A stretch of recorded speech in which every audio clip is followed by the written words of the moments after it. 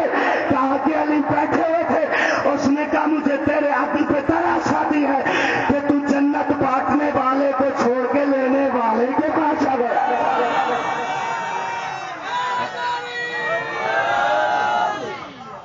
ہائے زینب کو شام میں شام ہو گئی. بڑے پرانے عزادار مومنین تشریف فرما, دو جملے میں اس بی بی کے مصائب کے پڑھنا چاہتا ہوں جس بی بی کی ذریعے پہ میں تعلیم حاصل کر رہا ہوں. زینب کو شام میں شام ہو گئی. عزاداروں سندھ سے شاہ امیر علی شاہ صاحب قافلہ لے کے جاتے ہیں, اکثر انہیں بھی میں زیارت ان کے قافلے کو کرواتا تھا. ایک شخص نے مجھ سے سوال کیا, کہا کہ بیٹا مجھے ایک سوال کا جواب دے دو. ہم پاکستان میں ذاکرین سے سنتے رہتے ہیں کہ زینب بازار شام میں گئی تھی. مجھے بتاؤ کہ وہ کون سا بازار ہے جس میں سے علی کی بیٹی کو گزارا گیا؟ آجروں کو ملن پرسد بی بی زینب کو زندگی کا پتہ نہیں ہے. دیکھیں زینب تو ایسی مظلومہ ہے, دنیا میں بھائی کو رونے نہیں دیا گیا. بی بی کی شہادت کے بعد آج بھی جا کر دیکھ لیں, بی بی کی تربت سے آواز آ رہی ہے غازی آج آج مجھے چین سے سونے نہیں.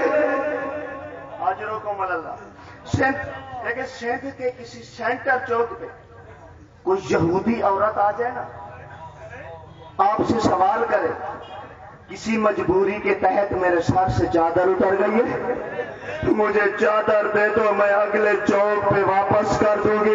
عزادار آپ اسے چادر ضرور دے دیں گے. ہائے زینب تیرا اپنا مقدر. زینب شام کے بازار میں پہنچی, کہتی رہی مجھے چادر دو میں رسول کی نواسی, چادر دو میں رسول کی نواسی. ختم میرا بیان. آخری جملہ میں آپ کو, جب شام سے آخری سال اسی سال میں پاکستان آ رہا تھا نا, ہندوستان کے کچھ طالب علم میرے دوست تھا, 1 منٹ کی زحمت, اس نے ہاتھ جوڑے, کہا محسن بھائی زندگی ساتھ دینا دے, شام کے حالات خراب ہو گئے ہیں, آپ ہماری دعوت میں شرکت کیجئے. عزادار جب میں ان کی دعوت میں پہنچا, ایک سفید ریش عالم دین کو دیکھا. میں نے کہا اے مولانا آپ کو کتنے سال ہو گئے ہیں شام میں رہتے ہوئے؟ اس نے ماتم کیا, کہا بیٹا مجھے 25 سال ہو گئے ہیں. میں نے اس عالم دین سے ایک عجیب و غریب سوال کیا. میں نے کہا مولانا مجھے ایک سوال کا جواب دے دو, جہاں سے بازار شام ختم ہوتا ہے لانتی کا دربار شروع ہوتا ہے, جو شام کے زوار بیٹھے ہوئے ہو میری اس بات کی تائید کریں گے. میں نے کہا درمیان میں ایک میدان ہے, مجھے اس میدان کا کوئی تاریخی گوشہ بتاؤ. اس نے کہا سینے پہ ہاتھ رکھ. میں نے سینے پہ ہاتھ رکھا,